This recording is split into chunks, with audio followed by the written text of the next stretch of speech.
सियासत का नहीं। हम सियासत नहीं करते धर्म की। भारतीय जनता पार्टी चूंकि उसे अपने विकास कार्यों पर भरोसा नहीं है, क्योंकि 10 साल में कोई विकास कार्य किया ही नहीं।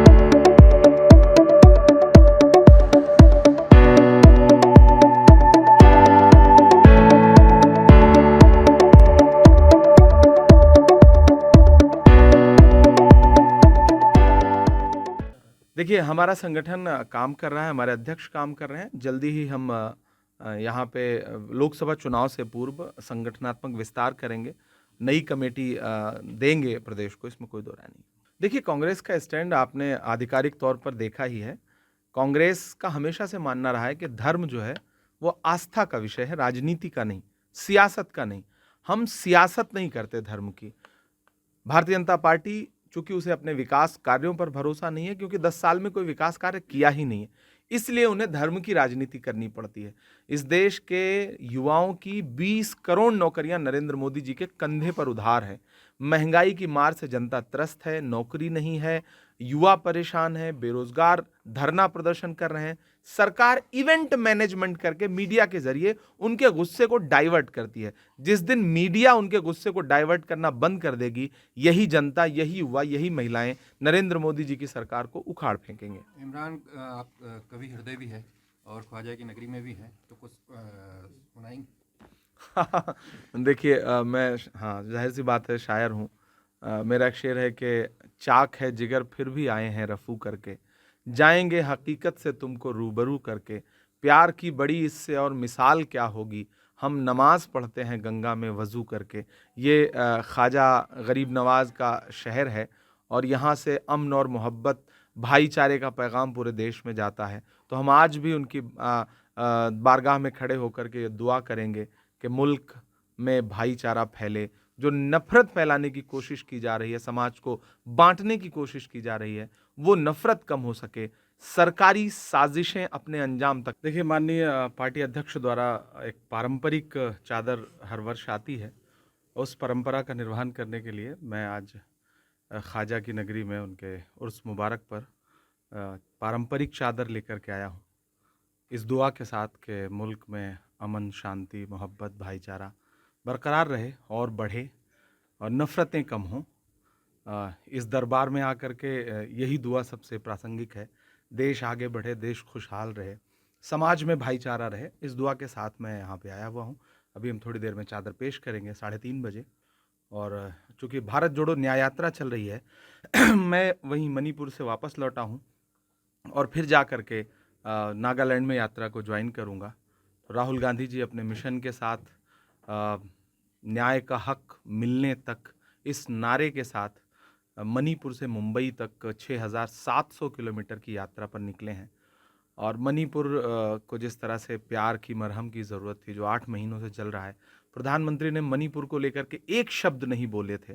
ऐसे में राहुल गांधी जी दूसरी बार वहाँ पहुँचे हैं और उन्होंने मणिपुर से इस यात्रा की शुरुआत करने की जो ज़िद को ज़मीन पर उतारा है, वो अद्भुत है। और लोग जिस तरह से निकल के आ रहे हैं, वो अलग-अलग समाज जिनके बीच में झगड़े चल रहे थे, वो सारे समाज निकल के आ रहे हैं और राहुल जी की इस कोशिश को सराह रहे हैं।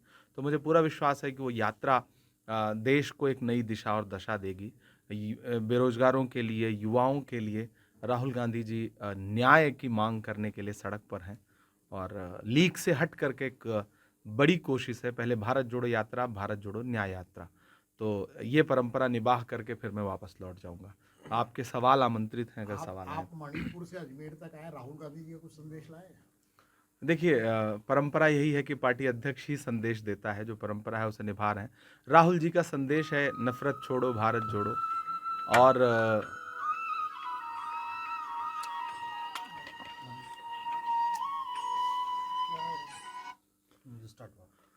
राहुल जी का हमेशा से एक संदेशा रहा है कि नफरत छोड़ो, भारत जोड़ो। जब भारत जुड़ता है तो तमाम समाज जुड़ते हैं, तमाम धर्म जुड़ते हैं, व्यक्ति जुड़ते हैं। और नफरत जब कम होती है, मोहब्बत फैलेगी, तो जाहिर सी बात है कि हर वर्ग के बीच में उसका असर दिखेगा। राहुल जी का जो नारा था कि नफरत के बाजार में मोहब्बत की दुकान खोल रहा हूँ, वो इसी राजस्थान की धरती से निकला था। और अब राहुल जी ने जो बीड़ा उठाया है, मणिपुर, विश्वास करें, मैं तो अपनी आंखों से मंजर देख करके आ रहा हूँ। आज भी लोग वहाँ शरणार्थी कैंपों में हैं। अभी 3 दिन पहले वहाँ पर हत्याएं हुई हैं। लेकिन सरकार और सरकार का पूरा सिस्टम पूरी तरह से फेल है। और प्रधानमंत्री जी ने ना तो संसद में ना संसद के बाहर मणिपुर का एक शब्द भी बोलना गवारा नहीं किया। प्रधानमंत्री जी इवेंट मैनेजमेंट करते हैं, लेकिन देश के अंदर ही जलते सुलगते राज्यों के बारे में एक शब्द नहीं बोलते हैं। राहुल जी का संदेशा है कि न्याय मिले मणिपुर को, न्याय मिले युवाओं को, न्याय मिले महिलाओं को, न्याय मिले बेरोजगारों को, सबके न्याय के लिए वो सड़क पर फिर से उतरे। देखिए, प्यार और भाईचारे की आपने बात की, लेकिन हमेशा से परंपरा ये भी रही है कि प्रदेश का कोई बड़े नेता जो है वो राष्ट्रीय अध्यक्ष ही का चादर में रहते हैं। तो ये अभी कोई नजर नहीं, आ आप कई सारे नेता पहुंचने वाले हैं। 3:30 बजे का समय है, हम 2 सवा 2 बजे बात कर रहे हैं। कई सारे नेता पहुंचने वाले हैं। चूंकि पूरी पार्टी इस समय व्यस्त रही, मैं खुद मणिपुर से सीधे आ रहा हूं, रात 10:30 बजे दिल्ली लैंड किया, सुबह 6 बजे की ट्रेन पकड़ के यहाँ आ रहा हूं। चूंकि पूरी पार्टी व्यस्त है। भारत जोड़ो न्याय यात्रा में इतना बड़ा कार्यक्रम है, वो बहुत बड़ा कार्यक्रम है, तो पूरी पार्टी का ध्यान वहां पर केंद्रित है। बाकी राज्य के नेता, कई सारे नेता ज्वाइन करेंगे अभी हमें। अच्छा, हर बार सर सीएम जो पूर्व सीएम हैं अपने गहलोत साहब हैं, पायलट साहब हैं, और भी कोई बड़े नेता हैं जो मतलब पूरे अपने लवाजमे के साथ चादर लेके आते थे, पूरे मैसेज जाता था पूरे देश में। तो उस समय सोनिया गांधी हुआ करती थी अध्यक्ष, और शायद अब चेंज हो गए, तो इसका फर्क नहीं, बिल्कुल ऐसा कुछ नहीं है। मैंने कहा ना, पूरी पार्टी इस समय हमारी, आपने देखा होगा 2 दिन पहले कि मणिपुर में पूरी कांग्रेस पार्टी एक ही विमान से जा रही थी। और सारे नेता, अधिकतर नेता अभी भी राहुल जी के साथ चल रहे हैं। तो जाहिर सी बात है, सबकी भूमिकाएं अलग अलग हैं। ये दायित्व तो मेरा है आधिकारिक तौर पर, तो मैं वो दायित्व निभाने के लिए आ रहा हूँ। राज्य के नेता हमें ज्वाइन करेंगे, ऐसा कोई फर्क और कोई कौन अध्यक्ष था, पार्टी अध्यक्ष का जो पद है वो सबसे महत्वपूर्ण है। उस पद पर कौन बैठा है ये मायने नहीं रखता है। देखिए, विधानसभा के जो नतीजे रहे हैं आपने देखा है अभी, लोकसभा चुनाव भी नजदीक है, किस नजरिए से देखते हैं? देखिए, विधानसभा के नतीजों के बाद जो अभी उपचुनाव हुआ, उसने बता दिया कि विधानसभा के नतीजों में जो चूक थी उसे जनता सुधारना चाहती है।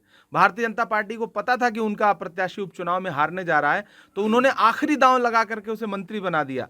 लेकिन मंत्री तो सरकार बना सकती है, जनप्रतिनिधि तो जनता ही बनाएगी, और श्रीगंगानगर की जनता ने नकार दिया।